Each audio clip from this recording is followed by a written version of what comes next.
Let's begin our first question. So we're going to find the area of the region bounded by the given curves. So this is from lesson 6.1. So the first thing you want to do is draw the graphs. Now this is a parabola. If we were to factor it, we can find the zeros of that parabola, which are at 3 and -2. Now we know this is an upward facing parabola because our first term here is positive, so we are going to graph that. We know that at 3 and at -2 is where it hits, so the vertex is below that. The vertex is right in between those two things. Now, if you look at the line y = 0, that is our x-axis. So the area that we are concerned about is this area right in here. So let's set up our integration. So we're going to integrate from -2 to +3 of the parabola is under our x-axis.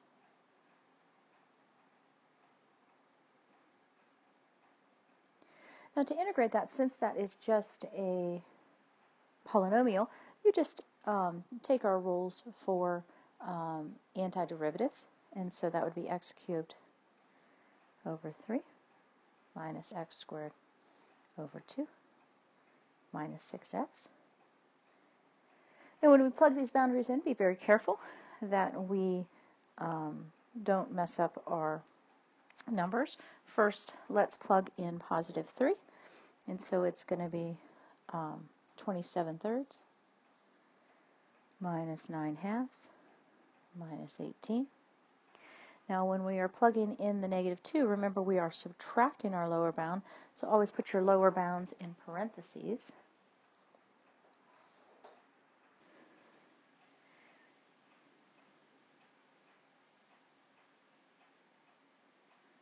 And we get -8/3 minus 4/2 plus 12. So once you combine those, we get an answer of -125 over 6. The negative is reflected because of the fact that our area is under the curve, so it should get a negative answer for that.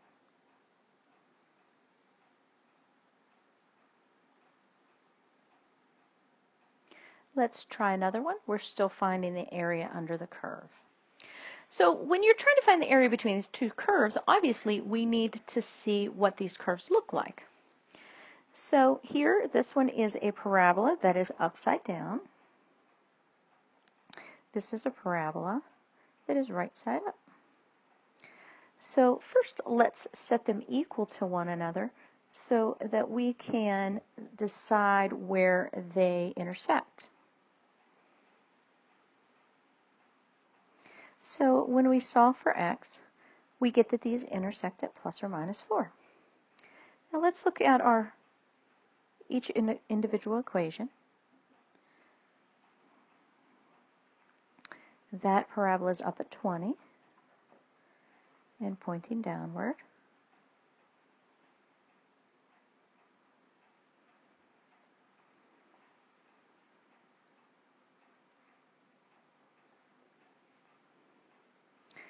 This parabola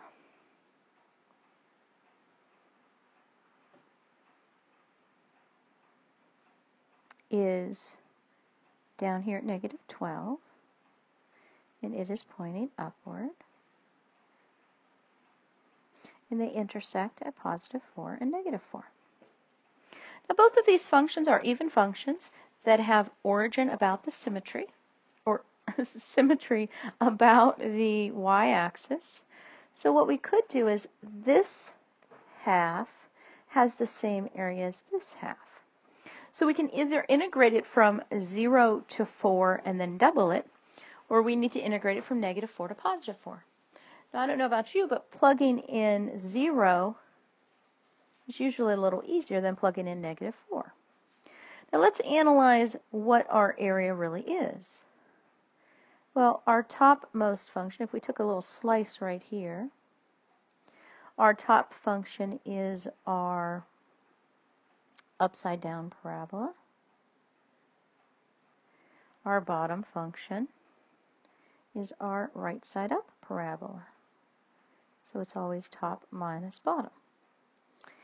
Now, when you differentiate this, please remember that you are subtracting the second function. So put the second function completely in parentheses so that you don't mess up. Parentheses are your friends.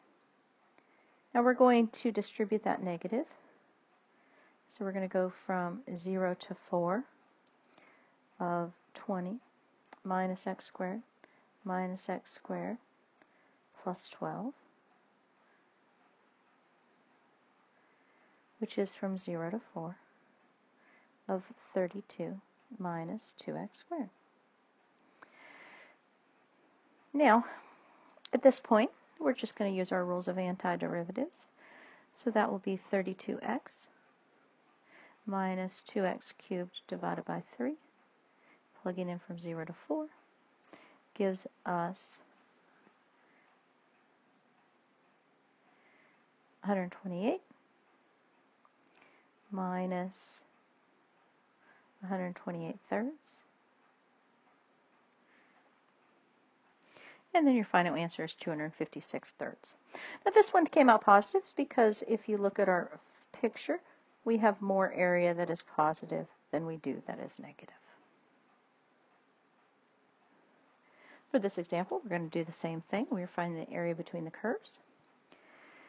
So let's look at what we've got. We've got this parabola that's laying on its right side. This is the line y equals negative x plus 0, if we wanted to think about it in its linear form. So it is a line with a slope of negative 1 that starts at 0. If you set these two things equal to 0, we know this, that x equals negative y. So x equals negative y and x equals y squared plus 3y. That's how you're going to set them equal to 0 in order to solve. So let's add a y to both sides. And then it is solvable and factor. So we found that there were 2 points that these intersect at 0, 0 and 4, negative 4. Now let's draw a picture of them.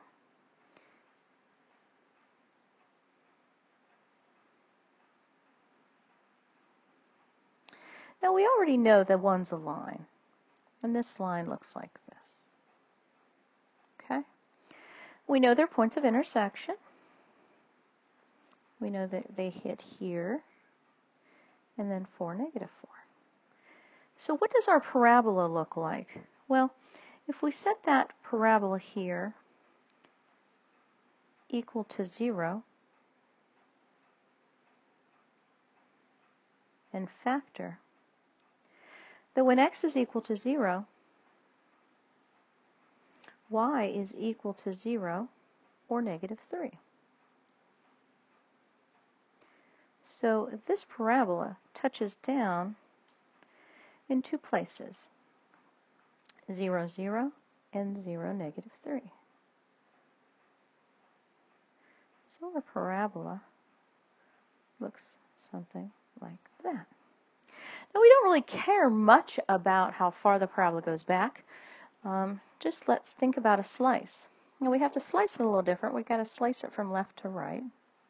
The rightmost equation is your top, per se, and your leftmost equation is your bottom. So the line is our top and the parabola is our bottom. And we are going from 0, an x value of 0, to an x value of negative 4. I'm sorry, a y value of 0 and a y value of negative 4. So here's the setup of our integral. So let's make that look a little nicer. So this is what we get when we integrate, or we set up our integral. We're going to get this from negative 4 to 0 of negative 4y minus y squared. Now we're just going to use our rules of integration. So that's negative 4y squared over 2 minus y cubed over 3 from negative 4 to 0. Now remember, when we're subtracting, we need to make sure to use some parentheses. So when we plug in 0, we get 0. And then when we plug in negative 4, we get a positive 16 times negative 4 divided by 2. So that's going to be 64 divided by 2. And it's going to be negative. And then we get a negative 64 thirds, but it's a minus in front, so it's going to be plus. And so we get 32 plus 64 thirds. And our final answer is 160 thirds.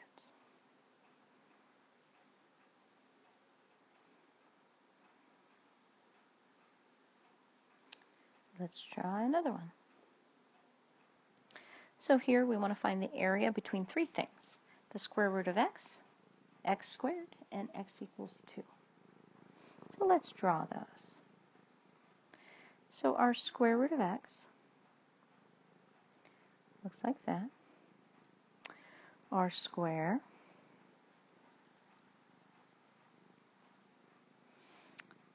looks like that.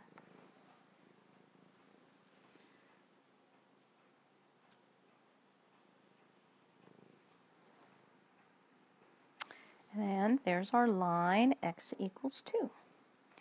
So if you notice, we've got two little regions. That region and that region. And each of our regions meet at different places. Let's discover where. Oh, you stupid.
So we get three things. We get this one, that x is 0, this one, that x is 1, and then you don't really have to worry about this piece back here. That piece back there, actually, it gives you an imaginary part. So we're really concerned about two pieces. So in our first piece, the square root is above our square. So that would be from 0 to 1 of our top function minus our bottom function. But then, from 1 to 2, they exchange. And the top function is our square, and the bottom is our square root. Now, when we're taking the square root of either the derivative of a square root or the antiderivative of a square root, you want to consider making that power a 1/2 power. So make sure that you rewrite that as a 1/2 power. That will just help make your antiderivatives doable. So let's go through those.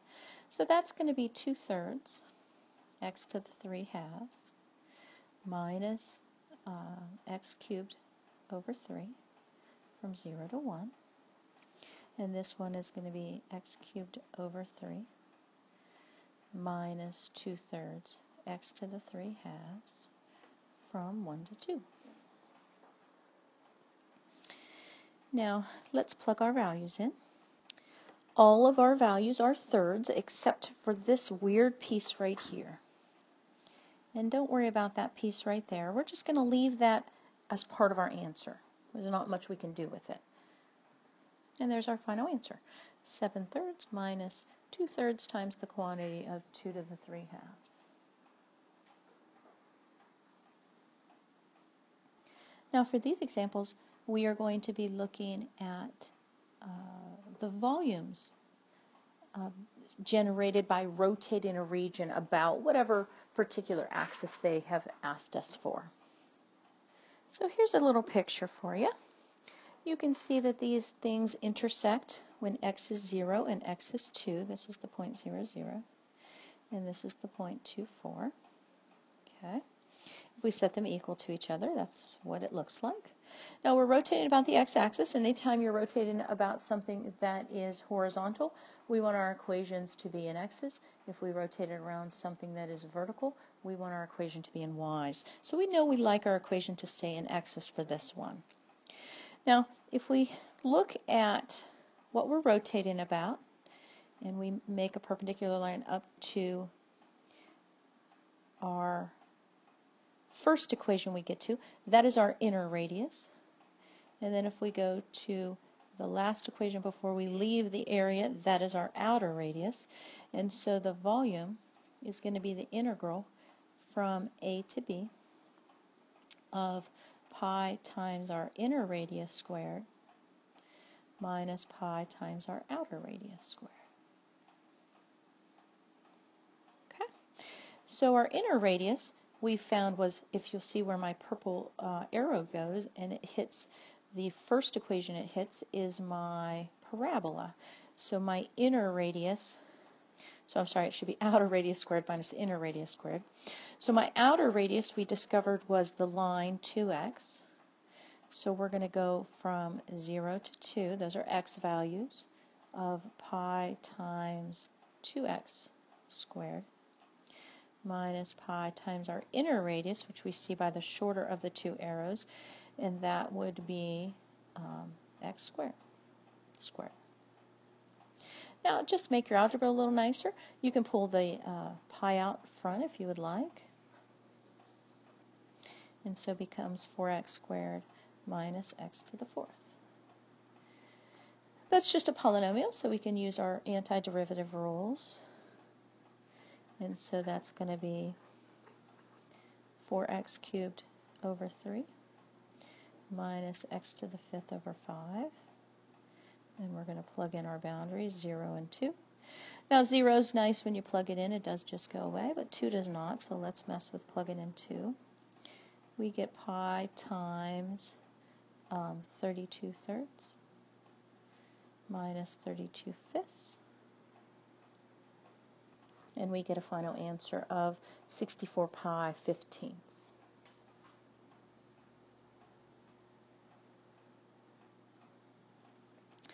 Now let's try this one. So we see that this is a parabola laying on its side. It is pointing to the left because of the negative. If we set it equal to 0, we get that y equals plus or minus 3.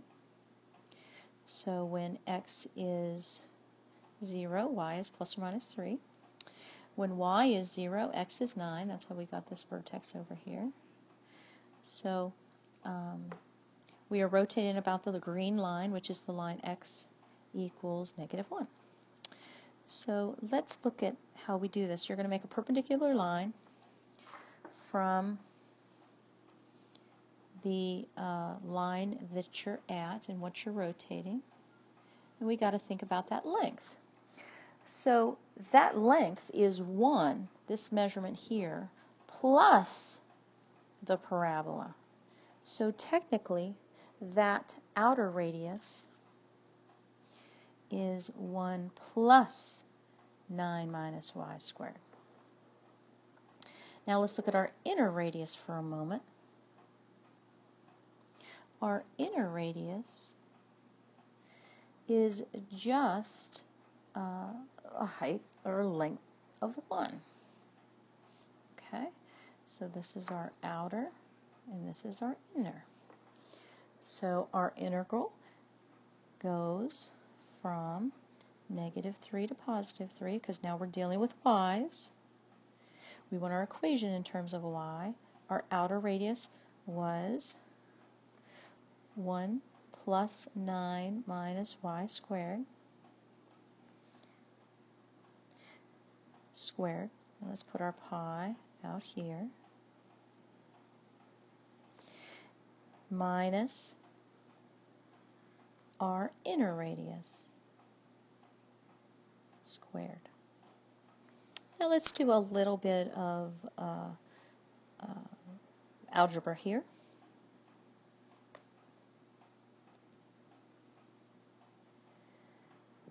This volume does have perfect symmetry. We could do from 0 to 3 and then double it.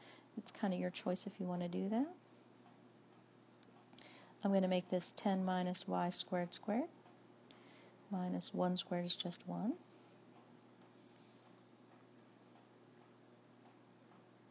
So that's what we get when we FOIL it.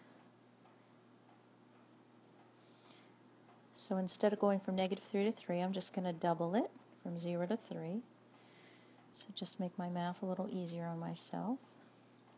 And I get 99 minus 20y squared plus y to the 4th as my function to integrate with respect to y's this time.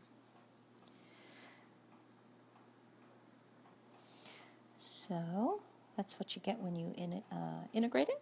And now we have to plug in our bounds. Just so you can check, every term has a y in it, so when we plug in 0, we're not going to get anything. Let's plug 3 in. And when you plug that in, you get a kind of funky fraction, but it's basically 16/56 pi.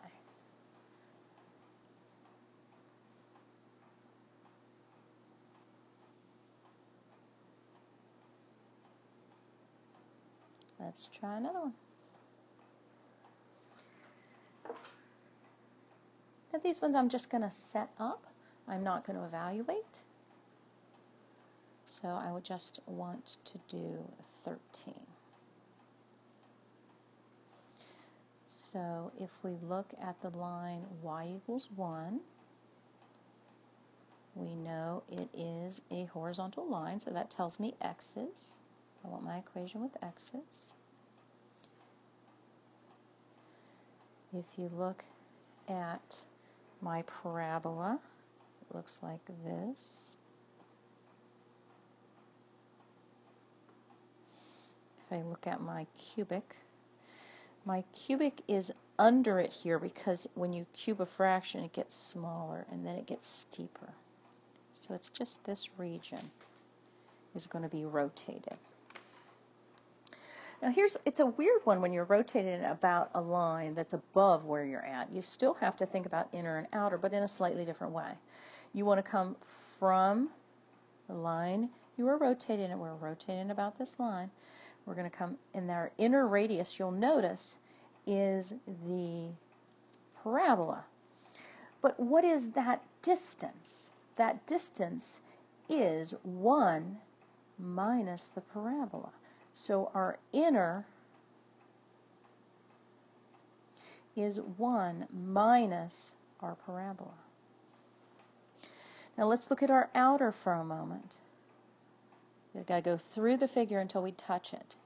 What is that length?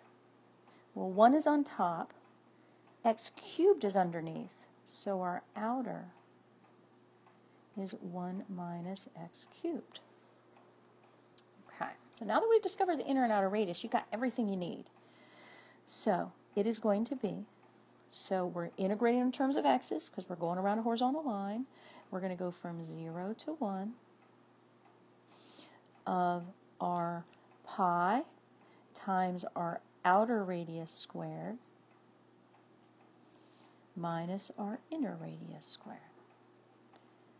And when you square those, please remember your rules of squaring quantities that you have to FOIL and all that good stuff. So this is what we get when we first just square the quantities. We're just getting it ready to integrate. You want your algebra to be as precise and ready to go as possible. And so when we're integrating this, now we can just use our antiderivative rules. So there's our antiderivative. We're just going to plug 1 in, and we're going to minus when we plug 0 in. And that's what we get. And we get pi times 23 2/10, or you could write it as 23 pi over 2/10.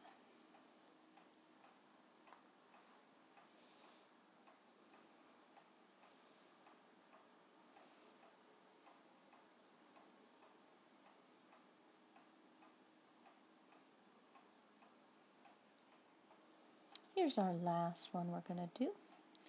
We are going to, we're just going to set these up. We're going to look at how it changes things.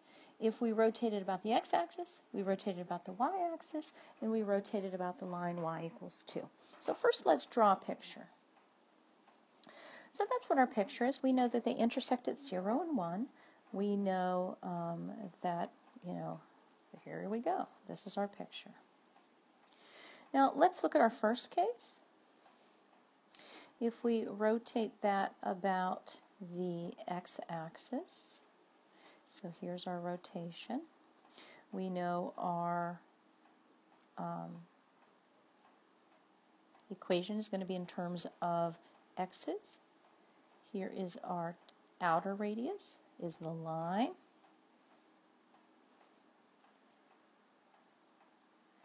The inner radius is our parabola. And we are integrated that from 0 to 1. So that's how you would set up the first scenario. Now let's try the second scenario.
So if we look for this one, sorry, I was having some issues with my picture.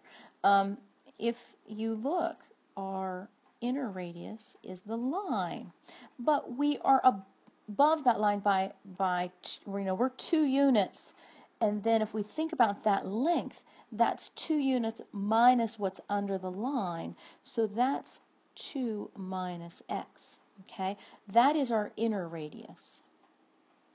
Now let's look at our outer radius. I'm sorry, this graph is so yucky.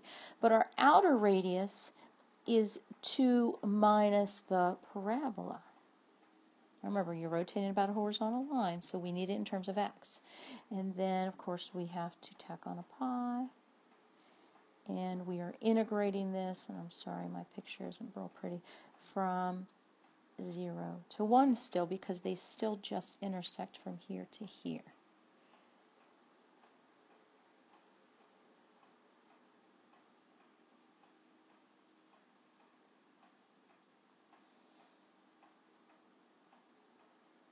And then, of course, we would have to pretty that up a little bit.